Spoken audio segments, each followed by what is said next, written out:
Hello friends, আসসালামু আলাইকুম। কেমন আছো তোমরা সবাই? আশা করি সবাই অনেক বেশি ভালো আছো। সো ফ্রেন্ডস, আজকে আমরা তোমাদের 60 পৃষ্ঠার 60 নাম্বার পেজের তোমাদের 7.7-এর আনসার দেব তোমাদের ইংলিশ বুকের। সো আর কথা না বেরিয়ে আমরা আমাদের মূল ভিডিওতে চলে যাচ্ছি। আর একটা কথা বলে রাখি, তোমরা যারা নতুন তারা যদি অন্য কোনো ইউনিটের আনসার না দেখে থাকো তাহলে অবশ্যই ডিসক্রিপশন বক্সে ঢুকে নাও, তোমরা ওখানে লিঙ্ক পাবে। লিঙ্ক থেকে তোমরা ভিডিওগুলোর লিঙ্ক দেওয়া আছে। সো আর কথা না বাড়ি আমরা আমাদের মূল যে ইয়াটি আছে ভিডিওর ইয়াতে উদ্দেশ্যে চলে যাচ্ছি। সো এই যে আমরা আমাদের 7.7-এ চলে এসেছি। সো এটাই আমাদের লাস্ট। তারপর আমরা নিউ ওয়ার্ডগুলো দেখে নেব আজকে লাস্ট। তারপর আমরা চলে যাবো সোজা আমাদের 8 বঙ্গবন্ধু মাই ইন্সপিরেশন। বঙ্গবন্ধু মাই ইন্সপিরেশনে চলে যাব, সেটা আগামী ভিডিওতে আমরা দেখব। সো আজকে আমরা আমাদের লাস্টটা শেষ করে নিই। সো প্রশ্নে কী বলছে, write a short text answering the questions and them compare it with your friends. নিচে প্রশ্নগুলোর উত্তর ব্যবহার করে একটি সংক্ষিপ্ত অনুচ্ছেদ অথবা টেক্সট তৈরি করো এবং তোমার বন্ধুর সাথে তা মিলিয়ে দেখো। সো মূলত আমাদেরকে এখানে যে কাজটি করতে হবে সেটা হচ্ছে আমাদেরকে নিজের পরিবার সম্পর্কে একটি অনুচ্ছেদ দেখতে হবে। সেই অনুচ্ছেদে আবার নিচে কিছু প্রশ্ন দেওয়া আছে, ওই প্রশ্নগুলো আনসার থাকতে হবে।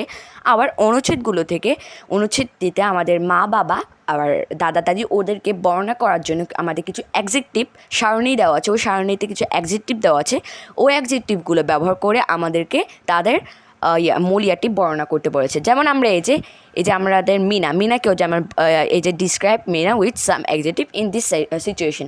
গত ভিডিওতে আমরা মিনাকে যেভাবে বর্ণনা করছি আমাদের ব্যবহার করে অ্যাডজেক্টিভ ব্যবহার করে, সেভাবেই আমরা এবার আমাদের নিজের অনুচ্ছেদটিতে আমাদের পরিবারের সদস্যদের বর্ণনা করব। সো চলো আর না করে আমরা এবার আগে একবার পড়ে নিই এগুলো কে যে hardworking, punctual, friendly, rude, polite, loving, funny, tidy, affectionate, তারপর straight, smart, caring, gentle, lazy, honest. So আজকে আমরা আমাদের নিউ ওয়ার্ডগুলোর আনসার দেখবো। সো আর কথা না বলি এবার আমরা আমাদের মূল আনসারে চলে যাচ্ছি। সো এই যে আমরা আমাদের আনসারে আমাদের টেক্সটটিতে চলে এসেছি। সো দেখো এখানে আমাদের এই যে মাই ফ্যামিলি, এই যে মাই ফ্যামিলি আমার পরিবার। সো এখানে তোমাদের এই যে আমি এখানে দিয়েছি মাই নেম ইজ রিফাত, আমি রিফাত দিয়েছি। এখানে তোমরা তোমাদের মতো দেবে না, তোমরা তোমাদের নাম দেবে এবং তোমরা তোমাদের তোমাদের বাবা মা এবং গ্র্যান্ডফাদার বা দাদি থাকলে ওদের নাম দেবে। সো আমি তোমাদেরকে শুধু আনসারটা দেখে দিয়েছি যে কীভাবে তোমরা এটা লিখতে পারবে। আর এখন এটা নোট করে নাও। সো ফার্স্টে আছে মাই নেম ইজ রিফাত। আমি বলে দিচ্ছি যে লাল দাগ দেওয়া আছে, তোমরা এখানে নিজেদের নাম দিবে। সো কি my name is Rifat, I have a nice family, মানে আমার নাম হচ্ছে রিফাত, আমার একটি চমৎকার পরিবার আছে। In my family there are 5 members including myself, মানে আমার পরিবারে আমি সহ 5 জন সদস্য আছে। তারপর হচ্ছে আমাদের রিফাত যে বলেছে সেটা সে বলে they are my family grandparents, my parents and me. মানে আমার পরিবারে মানে তারা হলেন আমার দাদা দাদি, মা বাবা এবং আমি।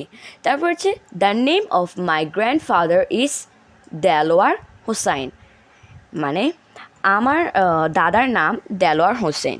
সো এখানে তোমরা তোমাদের নাম নিজের দাদা দাদির নাম গ্র্যান্ডফাদারের নাম দিয়ে দেবে। সো তারপর আমাদের দেওয়া আছে my grandmother name is Afroza Begum, মানে আমার দাদির নাম হচ্ছে Afroza Begum. The name of my father is Arik Chowdhury, মানে আমার বাবার নাম হচ্ছে আরিক চৌধুরী। আরিক চৌধুরী। তারপর হচ্ছে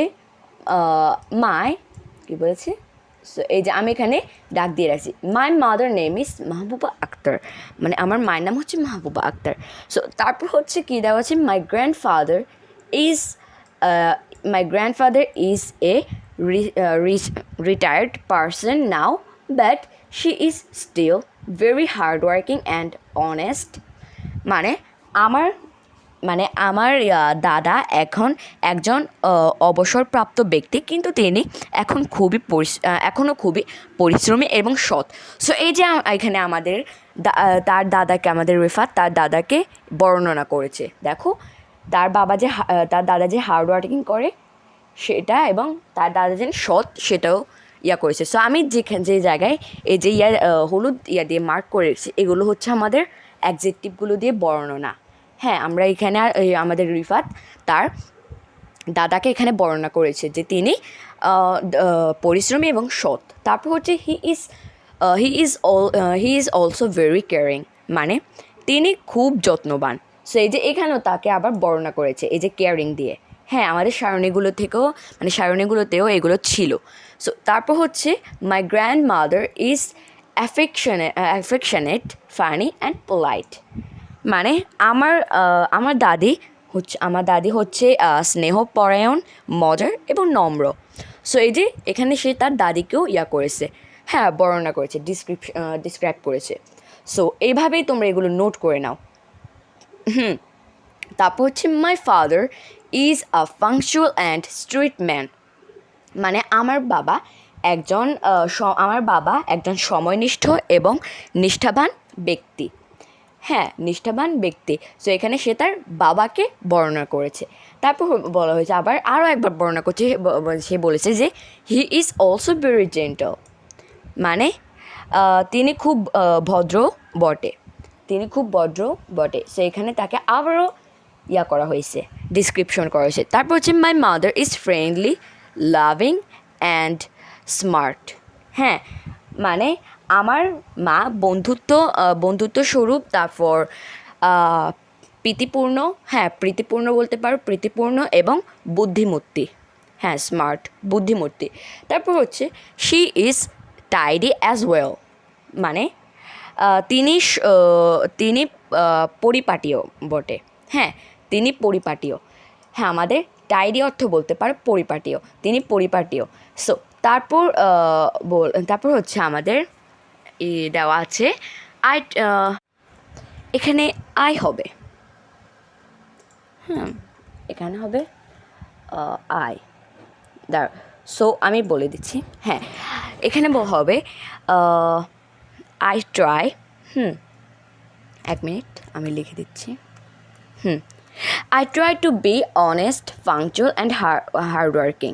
হ্যাঁ, I try to be honest, punctual and hardworking. I'm very polite too. মানে আমি সৎ, সময়নিষ্ঠ ও পরিশ্রমী হওয়ার চেষ্টা করি। আমি খুব নম্র। সো এখানে আমরা আমাদের যে মাই ফ্যামিলি, এটার তো আনসার দেখে নিয়েছি। এবার আমরা আমাদের যে আছে, মানে আমাদের নিউ ওয়ার্ডগুলো, সেই নিউ ওয়ার্ডগুলো আমরা আনসার দেখব। সো চলো এবার আমরা আমাদের নিউ ওয়ার্ডগুলো আনসারে চলে যাচ্ছি। সো এই যে আমরা আমাদের নিউ ওয়ার্ডগুলোর আনসারে চলে এসেছি। সো আমাদের ফার্স্ট ওয়ার্ডটি হচ্ছে গ্লোমি। গ্লোমি অর্থ হচ্ছে আমাদের নিরানন্দ। হ্যাঁ, গ্লোমি অর্থ হচ্ছে আমাদের নিরানন্দ। সো তারপর হচ্ছে মুডটি, মানে এর অর্থ বলতে পারো তোমরা কর্দমাক্ত। তারপর হচ্ছে স্লিপারি, এর অর্থ হচ্ছে আমাদের পিচ্ছিল। তারপর হচ্ছে ফ্রাইটেনিং, এর অর্থ হচ্ছে আমাদের ভয়ানক। তারপর হচ্ছে স্কেয়ার্ড, এর অর্থ হচ্ছে আমাদের ভীত। এগুলো এখনই তোমরা নোট করে নাও। তারপর হচ্ছে ফ্রেন্ডলি, মানে বন্ধুত্ব ভাবাপন্ন। তারপর হচ্ছে ড্রিজলিং, মানে ঝিরঝির বৃষ্টি। তারপর হচ্ছে আমাদের পাংচুয়াল, অর্থ সময়নিষ্ঠ। তারপর হচ্ছে পার্টিসিপেট, অর্থ অংশগ্রহণ করা। তারপর হচ্ছে স্লোপি, অর্থ অপরিচ্ছন্ন। তারপর হচ্ছে আনফর্চুনেটলি, অর্থ দুর্ভাগ্যবশত। তারপর হচ্ছে ওয়ান্ডার্ড, অর্থ দুলকি চালে চলছিল। হ্যাঁ, দুলকি চালে চলছিল। তারপর হচ্ছে স্নেকি, অর্থ হচ্ছে লাজুক বা চোরের মতো। তারপর হচ্ছে ইনস্টেড, অর্থ পরিবর্তে। তারপর হচ্ছে প্লেজার, অর্থ আনন্দ। এরপরে হচ্ছে আমাদের ব্ল্যাঙ্কেট, অর্থ কম্বল। আর লাস্ট যেটি আছে সেটি হচ্ছে স্টার্ভ, অর্থ না খেয়ে থাকা। সো ফ্রেন্ডস, আজকে আমাদের ভিডিওটি এই পর্যন্তই রইল। ভিডিওটি যদি ভালো লেগে থাকে তাহলে অবশ্যই সাবস্ক্রাইব করতে ভুলো না। আর হ্যাঁ, এখনই তোমরা সাবস্ক্রাইব করে দাও। আর ভিডিওটিকে তোমাদের বন্ধুদের কাছে এখনই শেয়ার করে দাও। হ্যাঁ, তোমরা তোমাদের অন্য ফ্রেন্ডদের সাথে শেয়ার করো এই ভিডিওটি, যাতে তারাও এগুলোর আনসার দেখতে পারে। সো ভালো থেকো, আসসালামু আলাইকুম, দেখা হচ্ছে অন্য ভিডিওতে।